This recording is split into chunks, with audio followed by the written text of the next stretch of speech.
Magandang umaga. Ayoko ng pabukasan pamakap ito 'pag matulog at, paggising ko ibabanatan. Importante kasi sa akin ito para paggising ng mga iba na hindi pa nakapanood ay mababasa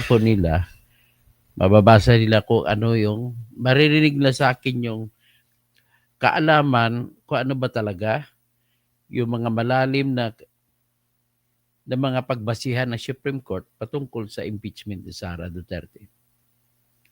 Ano ba talaga ang dahilan na kung bakit ito ay binasura? So ito po,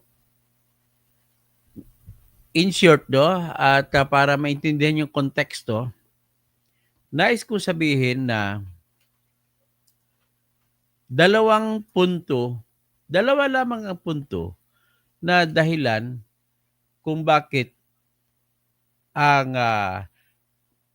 impeachment na reklamo na sinampa laban kay Sara Duterte ay binasura ng Supreme Court. Unang punto po ay yung bawal na sa batas ng isang taon. Sa loob ng isang taon, ang batas ay isang beses lamang po magsampa ng reklamong impeachment. Yan ang una na dahilan. I-discuss natin mamaya. Ipapakita ko sa inyo yung decision ng Supreme Court. Pangalawa na punto ay nilabag ng House of Representatives yung tinatawag na due process.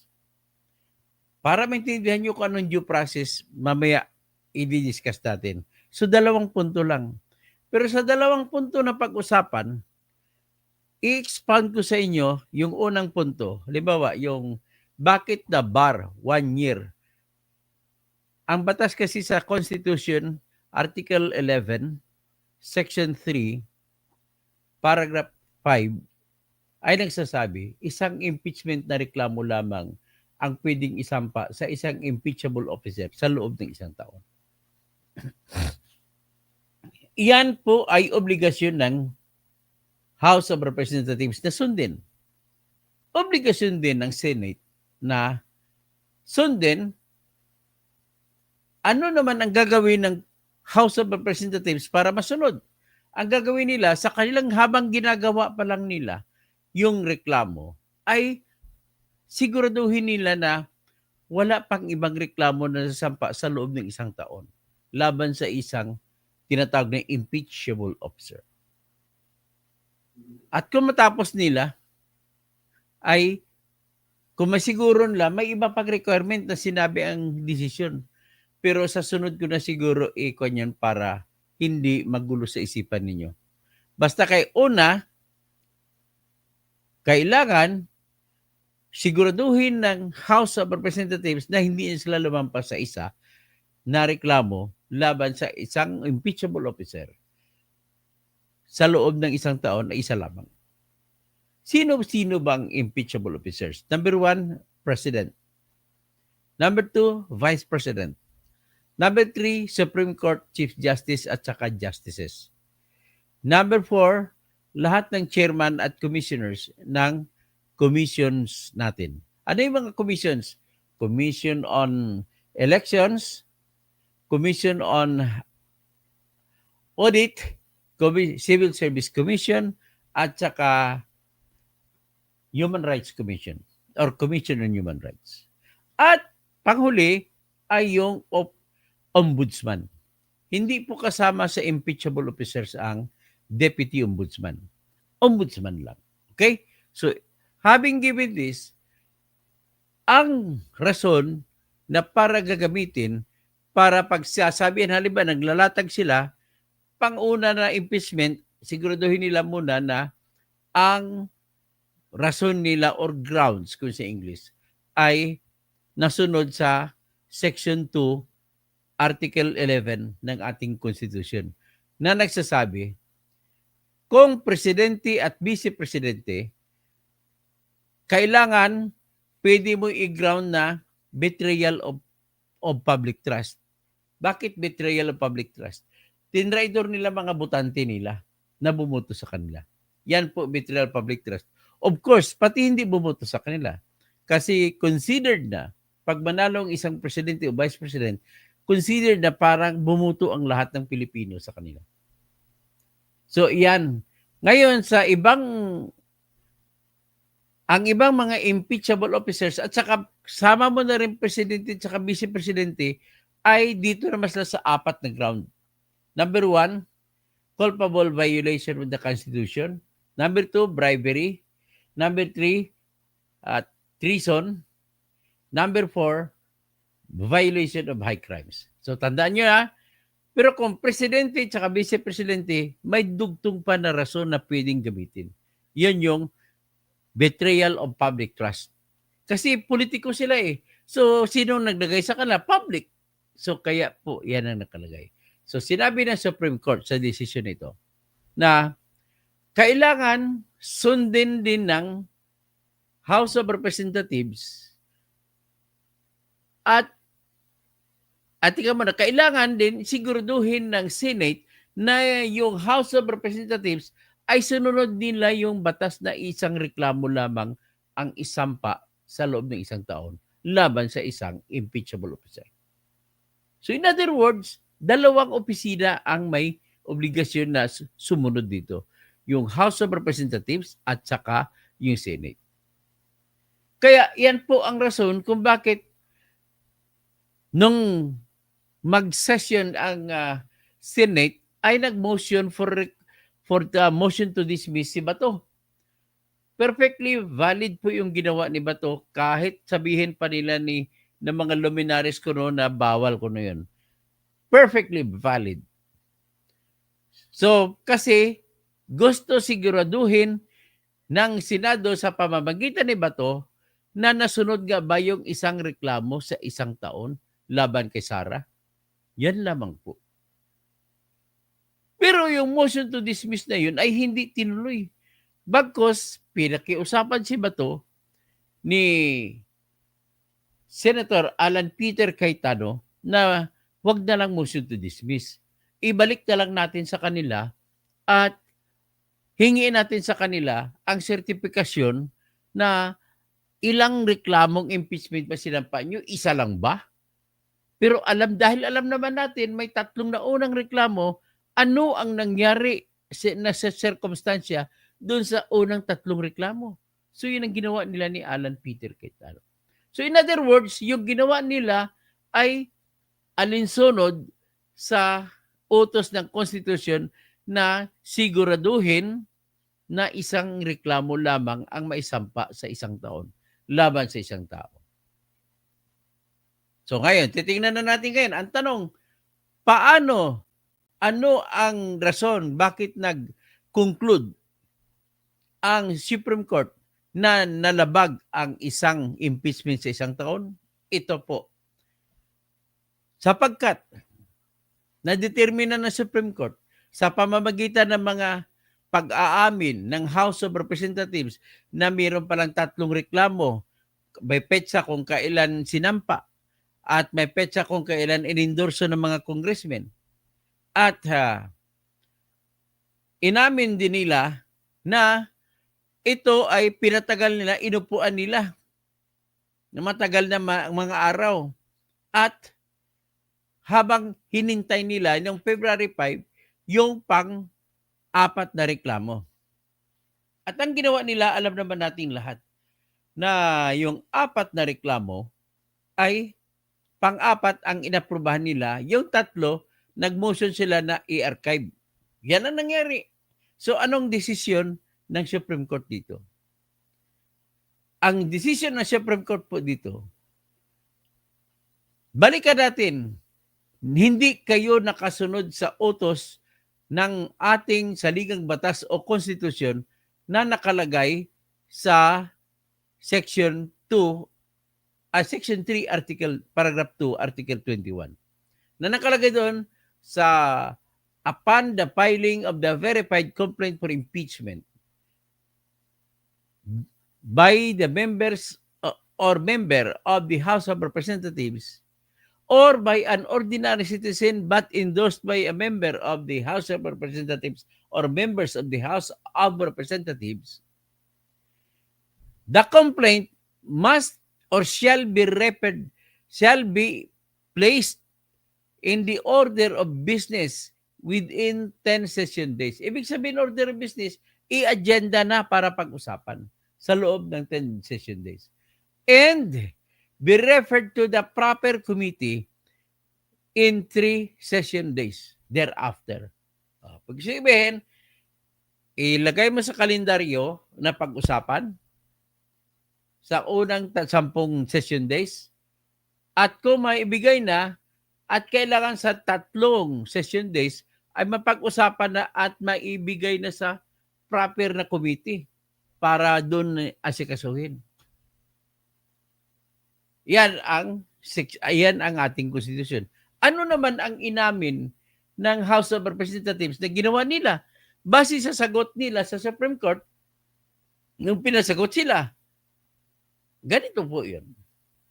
Ang inamin nila, sinabi nila na December 2, 2024, natanggap ang unang reklamo at inendorso ito nang sabay-sabay kasama ang pang-apat na reklamong impeachment, kasama ang pangalawang impeachment na reklamo, kasama ang pangatlong impeachment na reklamo. So, yun ang inamin ng House of Representatives. Natanggap nila yung una, December 2, 2024. Natanggap yung pangalawa, December 4, 2024. Natanggap ang pangatlo, December 19, 2024. Pareho sila, ang pang-apat na reklamo ay February 5 nila. Sinabay ngayon ang February 5, ang pang-apat na reklamo sa 3 reklamo na ibinigay para sa pinag-usapan noong February 5. Pinag-usapan. So, ibig sabihin, on the last day, on that day of February 5 nila, pinag-usapan. So, ang tanong, napapaloob ba sa 10th day, 10 session days? Alam mo, nung binilang ko, ang araw ng session, 19 session days lumampas. Kaya lang, inayunan ng Supreme Court ang argumento ng House of Representatives na nagsasabi na pag magbilang ka ng session days, hindi yung kada araw na may session, kundi one session day ang kinukonsidera ang bilang ng multiple days. Halimbawa, may session day na 1 araw lamang ginawa.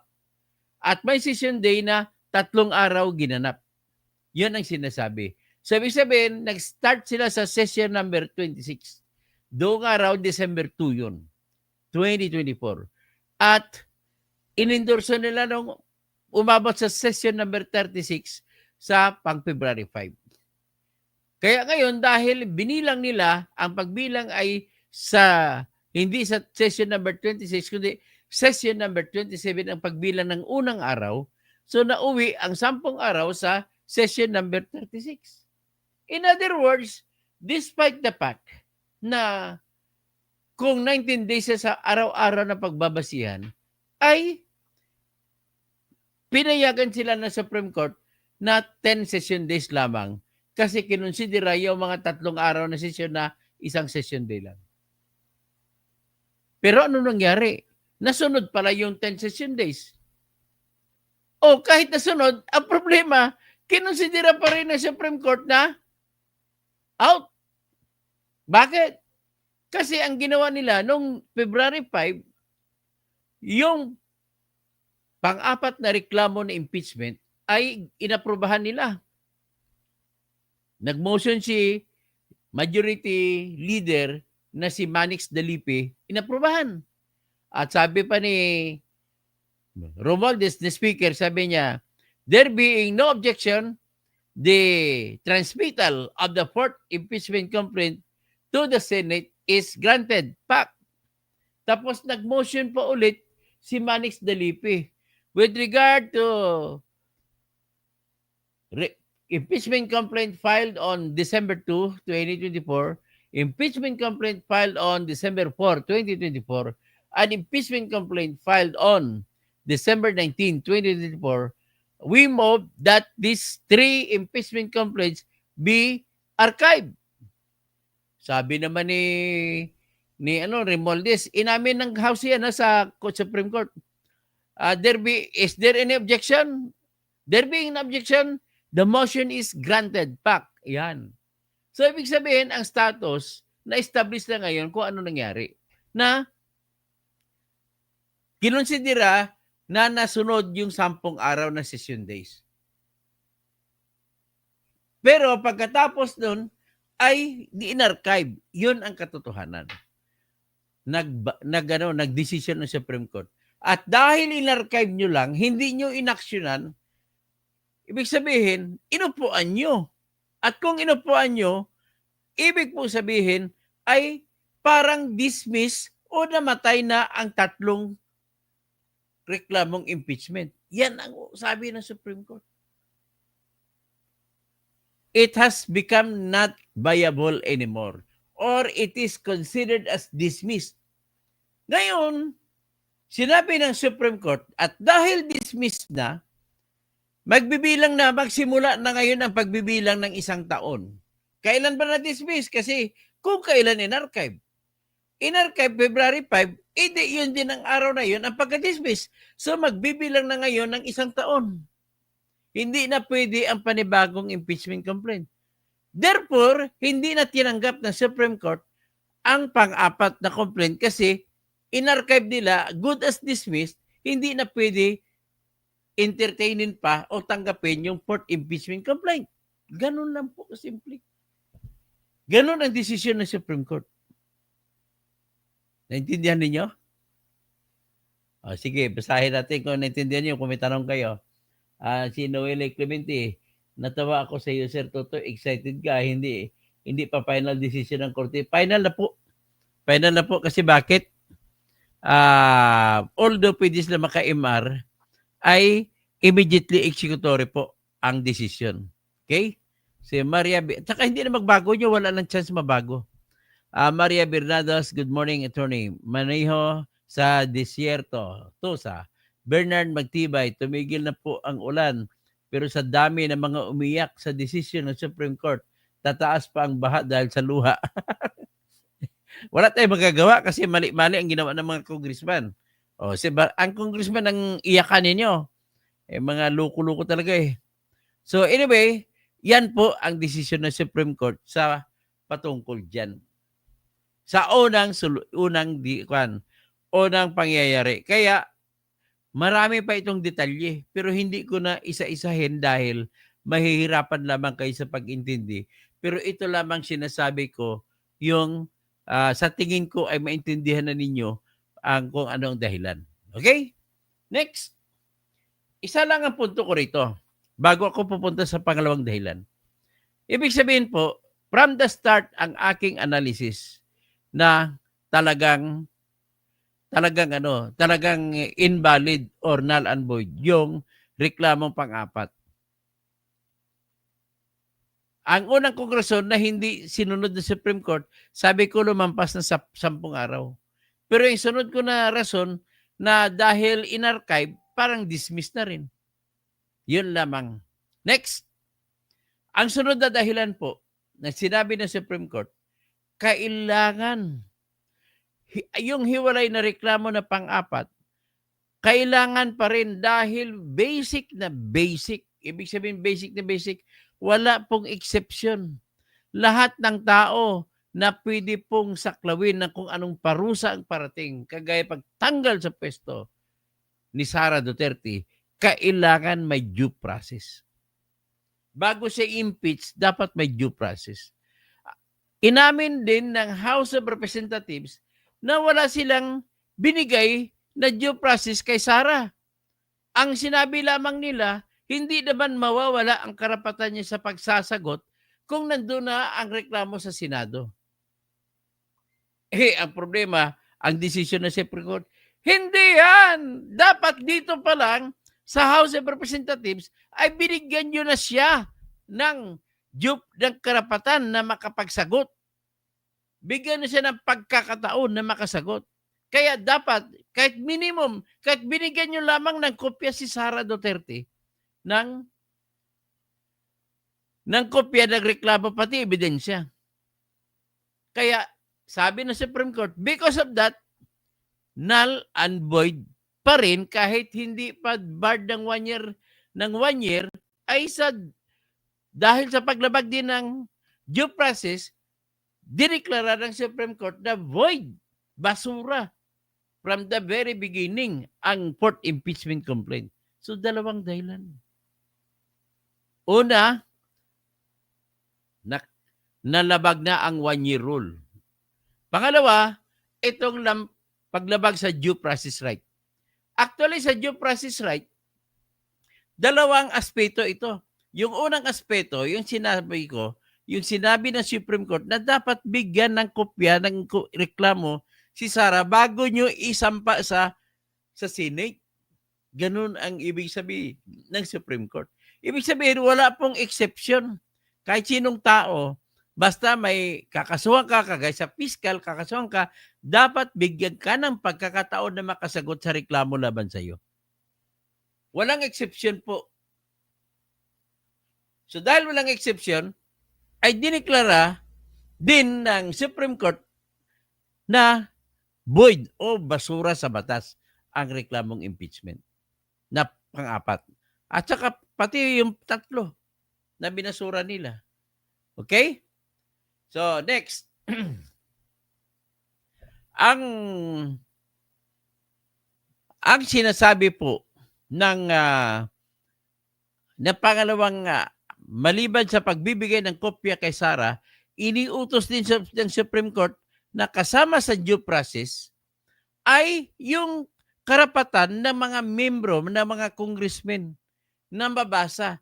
Kaya inutos din ng Supreme Court na dapat lahat ng kasapi na congressman ay may kopya sila ng reklamo. Bigyan isa-isa. So kung 306 sila that time, dapat bawat isa sa 306 may kopya. At babasahin nila, may kasama ring ebidensya. Titignan nila. At kung makita nila, saka sila mag-decision bawat isa na pipirma. Hindi ginawa. Kaya, dineklara ng Supreme Court na basura sa batas ang reklamong impeachment nang dahil lamang sa hindi pagbibigay ng kopya ng impeachment complaint na pang-apat nandun sa mga lahat ng congressmen. Sabi ng Supreme Court, hindi pwede na yung gusto ng pumirma ang bigyan. Kailangan lahat. At hayaan nyo sila na mag-decision kung sasama sila o hindi. At dahil hindi rin binigyan, hindi rin nagsabi ang House of Representatives na hindi nila binigyan ng pagkakataon na babasa, ay dineklara din na ibig sabihin, hindi nabasa. So, null and void pa rin. Basura pa rin. Yan po ang desisyon ng Supreme Court. Papasok pa rin sa loob sa ikalawang uri, kasama rin sa due process, nag-utos din ng Supreme Court na kailangan ang lahat ng reklamong impeachment ay dapat may kasamang ebidensya at ang ebidensya ay dapat ang antas ng bigat ng ebidensya or quantum of evidence kung tinatawag namin ay dapat nasa clear and convincing. Mas mataas pa kaysa prima facie evidence. Ano ibig sabihin ng prima facie evidence? Ang ibig sabihin po ng prima facie evidence na kung ang ebidensya na yan na binigay laban sa iyo at kung hindi ka magdidepensa ay sapat na para mag-convict ka, ay may prima facie evidence. Example, para maintindihan nyo, halimbawa, ang pinag-usapan, nahulihan ako ng baril. Akusahan ako ng pulis na illegal possession of firearms. Kung hindi ko po maibigay, kung hindi ko maipakita ang lisensya o ang LTAP ko tsaka lisensya, permit to carry, ay pwede na akong sabihin ng korte na guilty. Yan ang prima facie evidence. Pero siyempre, may pagkataon pa ko, pagdating sa fiscal, ipakita ko ang aking lisensya, naiwan ko lang sa bahay. Yan po ang ibig sabihin ng prima facie evidence na kung hindi ka magdepensa, pwede ka na sabihin na guilty. Ngayon, tingnan natin sa confidential fund na inaakusa kay Sara Duterte. Ang nalalatag sa lamesa na ebidensya laban kay Sara ay ganito. Merong ibinigay na may papel, may dokumento na ibinigay na confidential fund sa kanya sa Office of the Vice President at saka sa Office of the Department of Education. Yan ang unang evidence. May ebidensya, may dokumento. Next evidence, pinakita na may disbursement o may mga resibo na nakalagay kay Merigis Piatos at saka ibang pangalan ng mga resibo. So, yan lamang po ang binigay nila, ang nilagay nila. At ang dagdag niyan ay testimonya na nung dalawang disbursement officer na binigay nila kay Colonel Dennis Nolasco at saka Colonel Raimundo Lachica. Hanggang doon, inamin naman ni Raimundo Lachica at saka ni Dennis Nolasco. Hanggang doon lang. Ang problema, ang ebidensya ay hindi nadugtungan, hindi man ang kinuha, hindi tinanong kay Dennis Nolasco at saka kay Lachica kung saan ang mga taong binigyan nila. Kasi understood naman yan na hindi mo pwede ibigay ang pangalan kasi sikreto nga eh. Kaya nga pinangalanan ng Merigis Piatos. Dahil sikreto. Confidential fund eh. So huwag kayo maniwala sa kwento ng mga congressmen na dahil Merigis Piatos eh bawal na. Hindi po. Sinadya po yan kasi confidential secret fund. Okay, para maintindihan yung secret fund. Natandaan ninyo nung namatay yung 44 na SAF, na mga PNP SAF, dun sa Mama Sapano sa Maguindanao? Nag-operate sila doon, hinanap nila yung number 1 bomber sa Asia na si Marwan. Bakit sila napunta doon at bakit nila natukoy? Kasi po, ang laki na binayad. Ang balita ko doon, ang binayad para makuha lang, para maibigay ang SIM card ng nagtuturo na katabi ni Marwan para ma-monitor ang GPS ng SIM card ay 20 million po ang binayad. Isang araw lang ngayon nabigayan ng pera. 20 million. Oh, ito nga si Bin Laden. Magkano ginastos ng mga CIA agent ng mga babae? Ayon sa documentary sa YouTube,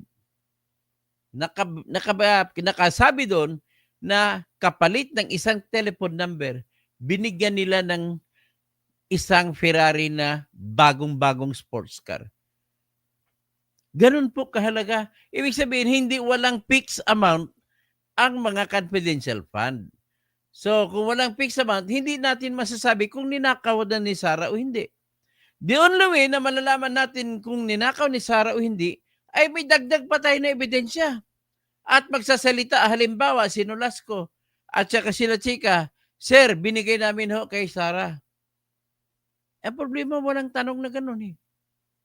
Ang ebidensya lamang hanggang doon lang na nagtuturo na nagbigay ng pera sa mga tao kay Merigis Piatos na pangalan na resibo ay sila si Colonel Intelligence Officers na si Colonel Nolasco at saka si Colonel Lachica. In other words, may prima facie evidence ba? May clear and convincing evidence ba na nagnakaw si Sara? Oh, yun. To be honest lang, be fair tayo, mag-fair tayo. Ibig sabihin fair, so ibig sabihin, kumo inamin din ni Paulo Ortega, congressman ng La Union, at ni Congressman Sia Adyong Alonto, na hindi nila alam kung saan napunta ang pera, ay pruweba na wala pang pruweba na walang pagnanakaw na nangyayari. At kung walang pagnanakaw na nangyari, anong ibig sabihin? Ibig sabihin po, walang prima facie evidence na nagnakaw si Sarah. Okay? Naintindihan niyo na ibig sabihin? Ang ibig na sabihin doon, naibigay doon, hanggang doon lang naibigay sa tamang purpose, tamang pakay sa mga proyekto ng intelligence gathering or confidential information gathering. So, naintindihan na ninyo siguro kung ano ibig sabihin kung pinag-usapan natin. Ngayon, sinabi doon sa due process ng Supreme Court na kailangan bago mo kasuhan si Sarah o kung sino man, dapat ang ebidensya ay clear and convincing o prima facie evidence. May karugtong pa. Sinabi pa rin ng Supreme Court na yung akusasyon sa bangko na kuno 2016 pa na joint bank accounts ni Sara at saka ni Duterte, ni tatay niya, ay hindi na pala pwede tanggapin, sabi ng Supreme Court. Hindi na isama sa kaso, bawal na isama sa kaso. Bakit po? Sinabi kasi ng Supreme Court, ang pwede lamang isama sa akusasyon ay yung mga gawain ng isang kinakasuhan sa panahon na siya ay Vice President. So, kung mga confidential funds sa Davao City na siya pa ay mayor, hindi pwedeng isama. Yan ang utos ng Supreme Court. Sabi niya, no retroactive effect. Klaro sinabi ng Supreme Court. Kaya yung akusasyon ni Trillanes, tumba na. Yung mga bangko-bangko, hindi na pwede pa pakialaman yon. Kasi nakaraan na yon. Naintindihan ninyo? Okay. Anyway, ipakita ko itong decision at ang gagawin ko po, magpo-post po ako ng kopya ng decision ng Supreme Court sa aking timeline, sa profile ko at saka sa aking page. Pwede niyo pong i-download para may kopya kayong babasahin. Hanggang dyan lang muna ang aking sasabihin patungkol sa decision at ipakita ko lang po sa inyo ang kopya ng decision. Ito po yun. Yan po ang kopya ng decision ng Supreme Court sa impeachment case ni Sarah. Okay, umpisa natin siguro sa mataas. A final note kasi yan eh. Sa taas yan ang title. Oh. Supreme Court, July 25, 2025. Sara Z. Duterte in her capacity as the Vice President of the Philippines, GR number 278353 versus House of Representatives, represented by Ferdinand Martin G. Romualdez in his capacity as the Speaker of the House of Representatives, Reginaldo Velasco in his capacity as the Secretary General of the House of Representatives, tapos the Senate of the Philippines, represented by Francis G. Escudero. Tapos yung isang kaso na sinampa ng Mindanao lawyers na pinangungunahan ni Attorney Israelito P. Torion, ni Attorney Martin Delgra, Attorney James Reserva, na roommate ko sa emisyo, Attorney Hilary Olga M. Reserva, anak ni James, si J. Melchor Kitain Jr., Luna Maria Dominic S. Acosta, Bayhondra Cassandra Dominic, and Advincula Al Ryan S. Alejandre, Dante El Apostol, Conrado C. Baluran, Jessica Bunguyan, Louie Jan Bunguyan, Pilar Braga, Jonard Dayap, Edgar P. Ibuyan, ang dami nila, hindi ko nabasahin, GR number 278359. Okay? Ito po yung decision. Decision.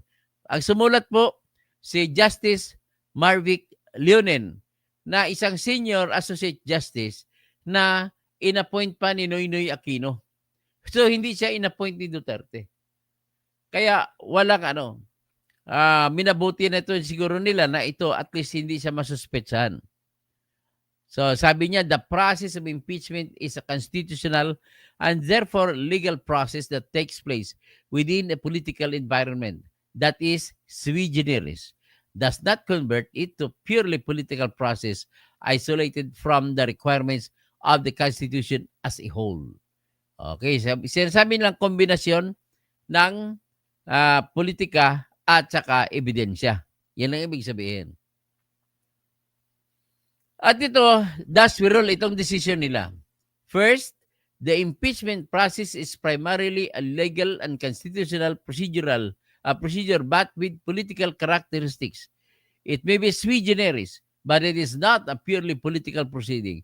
This means that the Bill of Rights, especially the due process clause and the right of speedy disposition of cases, applies to the entire impeachment process. Second, considering the nature of the offices and the institutions that are subject to impeachment, its effect on the independence of constitutional departments and organs, and its nature as a constitutional process, all legal issues involving impeachment proceedings are subject to judicial review. While the court, sabi lang, all legal issues lang subject sa judicial review. So while the court does not determine when, who, and whether an impeachable officer may be removed and disqualified from political office, it has the duty to construe the process mandated by the Constitution. Ibig sabihin, may obligasyon ng Supreme Court na busisiin at alamin kung anong interpretasyon ng bawat talata o bawat salita sa Constitution. Third, Article 11, Section 3, Paragraph 2 of the Constitution clearly requires a verified impeachment complaint be immediately put in the order of business within 10 session days from its endorsement. Yeah, klaro ha? Neither the Secretary General nor the Speaker of the House is granted by the Constitution any discretion or authority to determine when this period commences. Neither does the House of Representatives have any discretion except to refer these matters to the proper committee within 3 session days. Thereafter, the receipt within 10 of the receipt of the order of the copy to be placed in the order of business within 10 days. Within these periods, the House may opt to consolidate all impeachment complaints. So, pwede lang gawin na pagsama-samahin kung sabay-sabay na endorse. Obviously, sham complaints, for example, those that are not verified should be dismissed immediately, even if endorsed. Tapos, complaints that are not properly endorsed by a member of the House, dismiss din. So, these types of dismissals will not trigger the 1-year ban. A session day, however, is not equivalent to a calendar day. It is a period. So, session period ang kinakonsidera. So, may session day na 3 araw matapos. Merong 2. So, kinakonsidera na 1 session day lang siya. Yan sabi ng Supreme Court. So, respondents were able to comply with Article 11, Section 3.2 of putting the 3. So, ibig sabihin, sabi ko niya, na sunod nilang 10 session days. So, bilang kasi, ang isang session day na taon na may 3 araw, kaya bilang ibis 19 sa bilang kung actual, ay naging 10. Kaya lang, dito naman sila dinali nung hindi nila inendorso hindi nila ni-refer sa proper committee. Kaya, barred na rin. So, ibig sabihin, effective naging considered as dismissed na ang reklamo na 3 kasi hindi man lang inaksyonan. Nilagay lamang sa archive. So, dahil doon, sabi ng Supreme Court, dahil nakalagay na sa archive, hindi na viable. At hindi considered this as dismissed. Isa pa sabi ng Supreme Court. At dahil 19 Congress yun, tapos June 30 natapos ang June 30 na 19 Congress, hindi walang action, ibig sabihin, wala na, deemed as dismissed na, hindi na magagamit. At dahil doon, magbibilang na ngayon ng 1 taon mula doon sa araw ng February 5. Magbilang ng 1 taon. So, nasa loob ng 1 taon, yung pang-4 na reklamo. Kaya, hindi na pwede. Yan po ang desisyon. So, the 1-year ban is reckoned from the time an impeachment complaint is dismissed or no longer viable. Fifth, Article 11, Section 3, ito yung 1/3 congressman rule, 1/3 number of congressmen, of Congress available. one-third, no? So, ito po ay pipirma, one-third ang nag-endorso, automatic na idiretso sa Supreme Court. Pero, kailangan pa rin, sabi ng Supreme Court, kailangan ang lahat na mga kopya ng article ay bigyan ng kopya ang respondent si Sara Duterte at bigyan din ng kopya ang lahat ng mga kasapi ng House of Representatives, lahat ng congressmen at lahat ng congresswomen. Kahit hindi nanghihingi, dapat bigyan. Pati kasama ebidensya. Yan ang utos ng Supreme Court na hindi ginawa, kaya dineklara ng Supreme Court na basura sa batas ang impeachment complaint. Ganon din, at walang sufficient proof na nagpapakita na nabasa nila. So, ito, sinabi dito, the respondent, si Sara, should have had the opportunity to be heard on the draft articles of impeachment. Tapos number 5, a reasonable period of time determined on the basis of the complexity of the charges must be given to all the members of the House. Iniutos na dapat lahat, hindi lang yung gusto pumirma, lahat ng kasapi ng House ay dapat bigyan ng ebidensya at ng kopya ng reklamo. So, the basis of any charge must be for impeachable acts or omissions committed at the time and in the relation of their office. Ibig sabihin, ito na sinabi na hindi pwede yung mga acts o mga ginawa sa panahon na hindi pa sa Vice President. Kaya basura yung kaso na sinampa nila, na sinama nila patungkol sa confidential fund ng mayor pa siya sa Davao. At hindi rin kasama ang mga bank accounts kasi 2016 pa yun, hindi pa sa Vice President. So, kita mo? O, di kawawa si Trillanes niyan. Siya pa naman inumpisa nun. So, anyway, i-expound ko na lang ito sa later on. No? Marami pa ang haba nito. Dito lang sa dulo, daling ko sa dulo. Ayan. Pumirma lahat-lahat ng Supreme Court justices. Except kay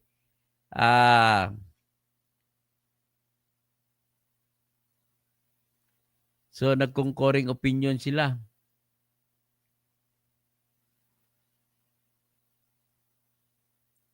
With concurring opinion, marami sila concurring opinion. So may hiwalay sila na sinulat. 1, 2,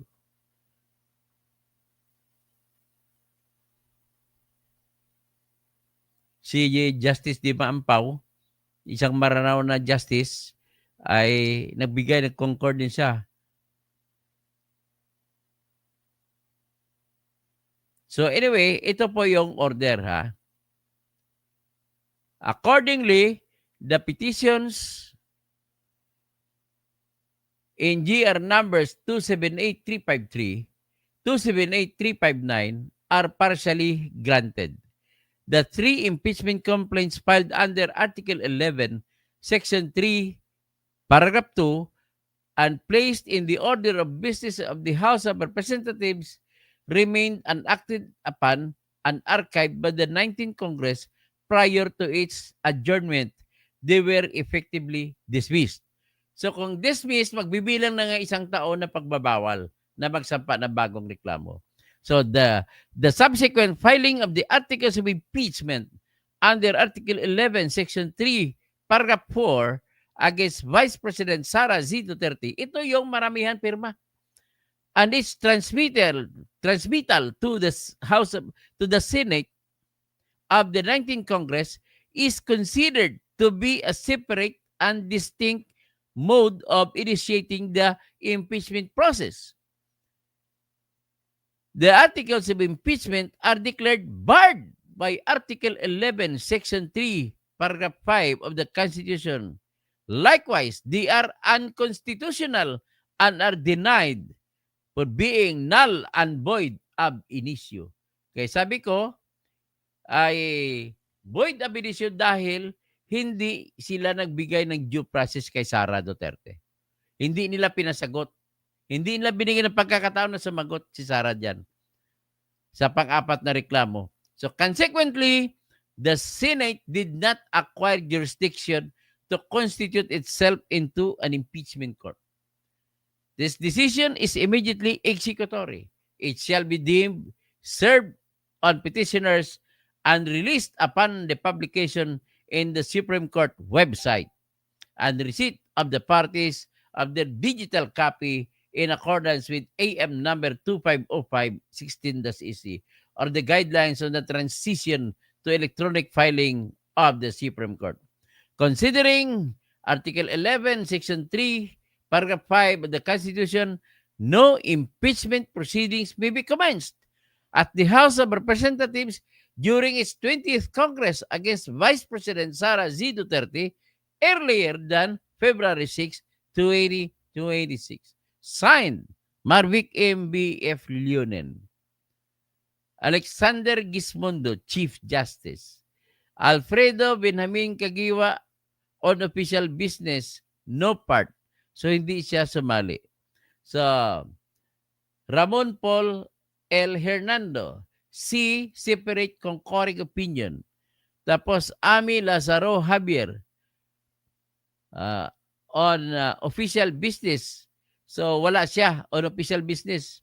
But he left concurring the vote. So, bumoto rin siya pabor. Tapos, si Henry Paul B. Inting with concurring opinion. Tapos, si Rodel V. Salameda with concurring opinion. Samuel H. Gaerlan with concurring opinion. Ricardo Rosario, pumirma. Joseph Y. Lopez with concurring opinion. Tapos Japar B. Dimampao left a vote, concurring. Jose Maidas P. Marquez, pumirma. Antonio Tico, pumirma. Maria Filomena Dising, pumirma. On leave siya pero pumirma. Tapos, Raul Villanueva, pinakabagong justice na inappoint ni Bongbong Marcos, pumirma din. So, ladies and gentlemen, yan na po. So, nalinawan ba kayo kung ano talaga nangyari? Yan Wala akong ano dyan. Wala akong kinakampihan dyan, ha? So, magbabasa na lang ako.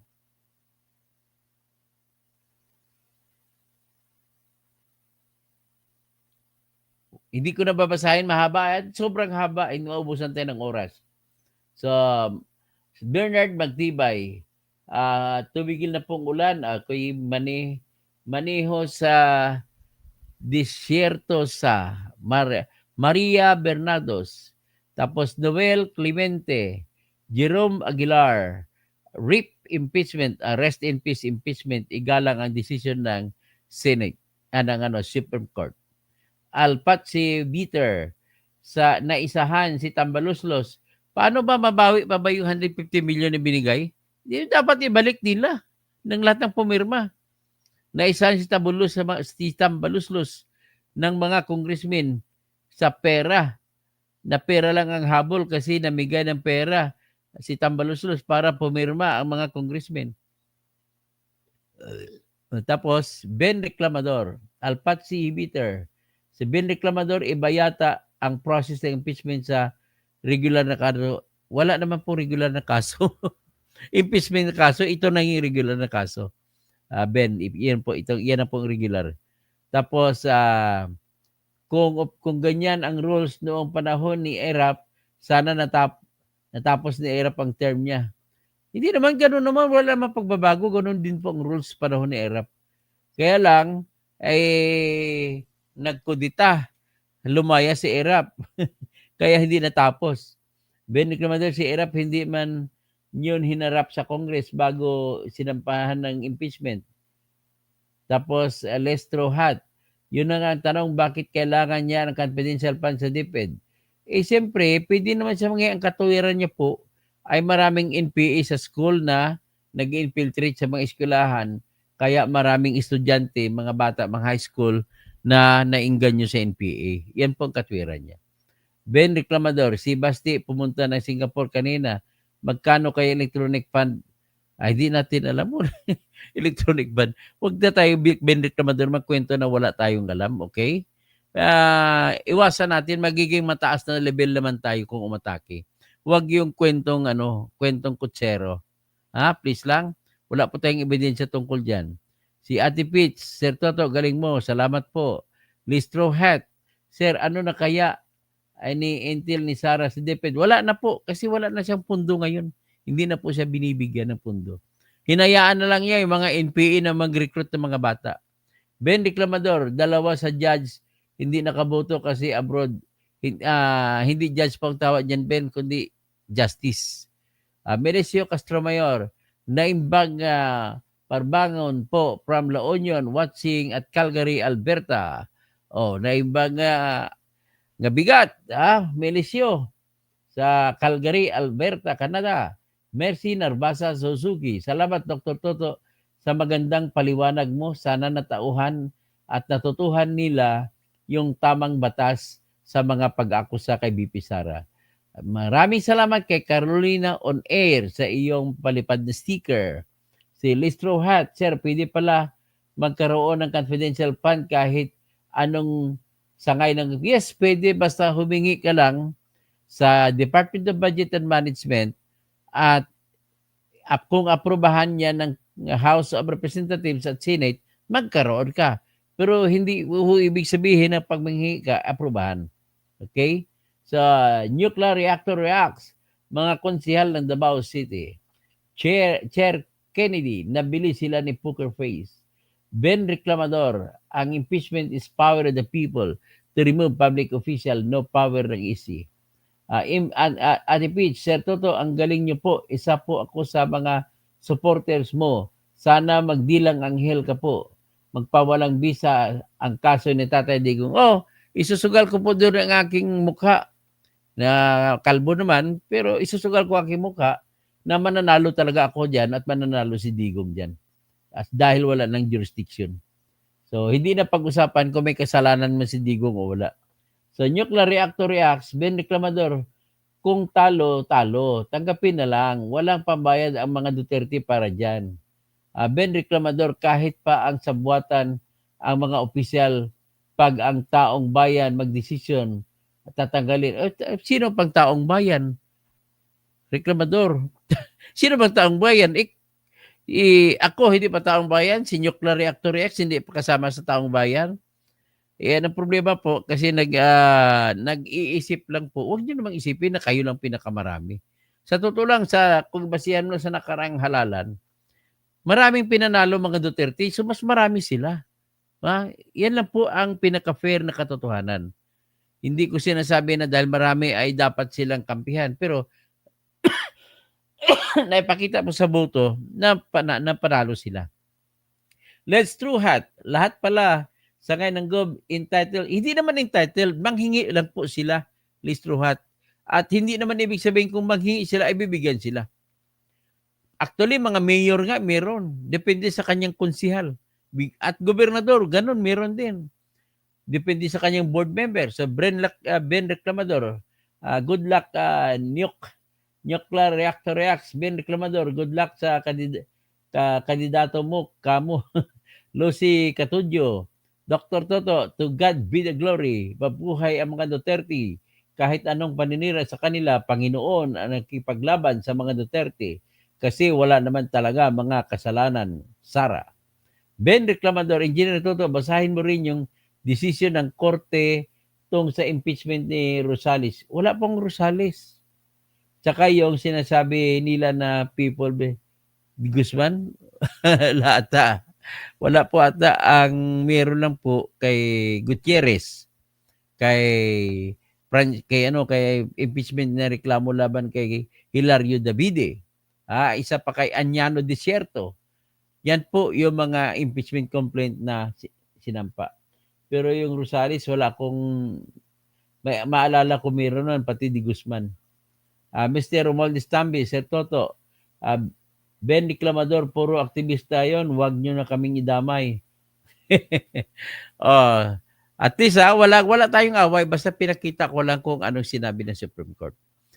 Anyway, ito pa ay na pwede pang mag-file ng motion for reconsideration ang Congress, ang House of Representatives o ang Senate.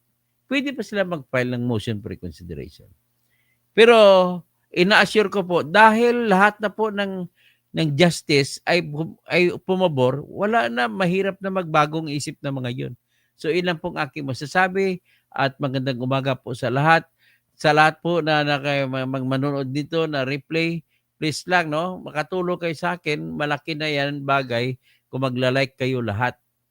At kailangan kung pwede ma-share din ninyo. At kung pwede, at ano ninyo, ma-skip nyo, huwag nyo skip ang ads. At pinakahuli, please sumali kayo sa aking membership channel.